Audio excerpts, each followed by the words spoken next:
so he can't have meat with fat in it. And so because he couldn't have any fat in his food, he was thin. Now his wife, she could eat no lean. She couldn't eat what Jack ate. She could only eat things that have fat in it. So that means she ate a lot of fat, and that made her heavy. Now remember, we never ever talk about a real person's body. You're too skinny or you're too fat. No, but these are pretend people, okay? Now let's do Humpty Dumpty. Humpty Dumpty sat on a wall. Humpty Dumpty had a great fall. All the king's horses and all the king's men couldn't put Humpty Dumpty together again. So, what was the cause? Humpty fell off the wall, right? And the effect, what happened? He cracked. That's an easy one, isn't it? Now let's do the itsy bitsy spider. The itsy bitsy spider went up the water spout. Down came the rain and washed the spider out.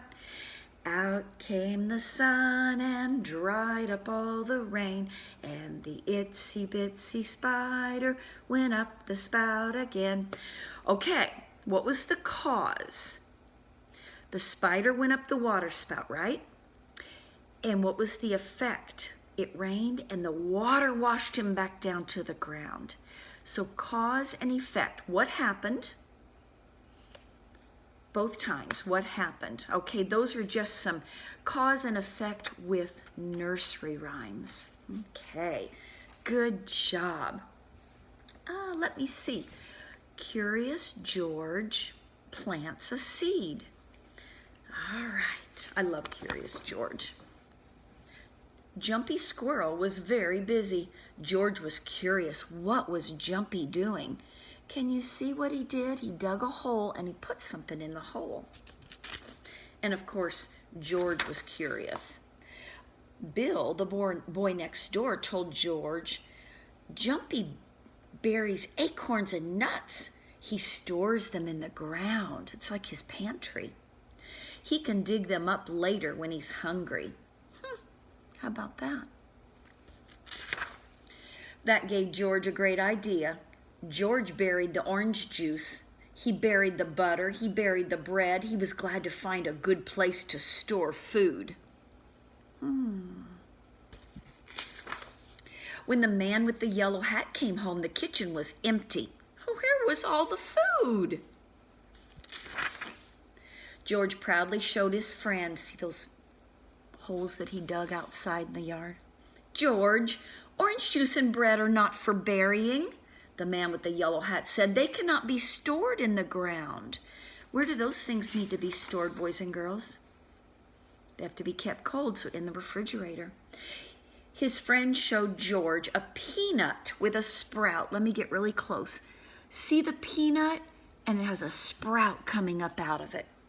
George was puzzled. It means like this. Can you make your face puzzled? He doesn't know the answer. This peanut grew into a plant. Now there's the peanut. See the sprout coming out? Seeds and nuts grow out of the ground if they're not eaten first. George thought he understood. If a little peanut could become a big plant, would a rubber band? What would a rubber band become? What would a feather become? So George has a rubber band. He thinks maybe if he plants that, he'd get a big inner tube that he could lay in the water on. If he plants a peacock feather, maybe he'd get a peacock. What do you think, boys and girls? You think that can happen? No. George dug lots of holes and he buried lots of things. Soon the house was empty. The man with the yellow hat was surprised. So his face looks like this. Surprised. That's why it's always good to look at people in the face so you can see how they're feeling. George, umbrella and chairs are not for burying, the man with the yellow hat explained. They are made by people. They are not going to grow. Seeds and nuts will grow. A few days later, George saw something new in the yard. It was a sprout. That's the green part. Look, George, said his friend, A seed you buried is growing. I wonder what it will be. And there's George watering his plant, because remember, seeds need soil or dirt, water, either rain or from a watering can, and the sun needs those three things to grow. Soon there was a beautiful sunflower in the yard. George had a green thumb after all. They say people that grow things, they have a green thumb. It's not really green, it's just a saying that they know how to get things growing. Isn't that funny? A green thumb. Okay, before I forget, it is Kane's birthday today. Kane is in my afternoon class, so we're going to sing happy birthday to him. Ready? Happy birthday to you. Happy birthday to you. Happy birthday, dear Kane.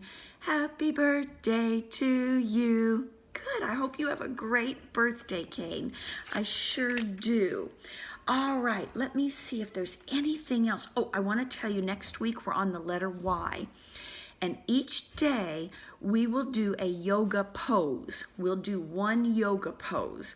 So next week, make sure you're wearing comfy clothes, because we'll be down on the floor, and Mr. Schmidt will probably have to videotape me doing the yoga pose.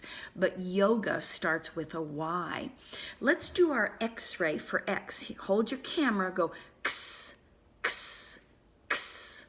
Remember, X-rays, when you have an X-ray taken, it only takes your bones, not your skin or your rings or the muscles or your clothes, just your bones. And that's how the doctor can tell what your bones look like. Okay? Let me see what else I wanted to do with you, boys and girls, because I think that's all that we're going to do today. So I hope you have a great day and a great weekend. And Kane, you have a wonderful birthday. And I will see you on Monday. Bye, boys and girls.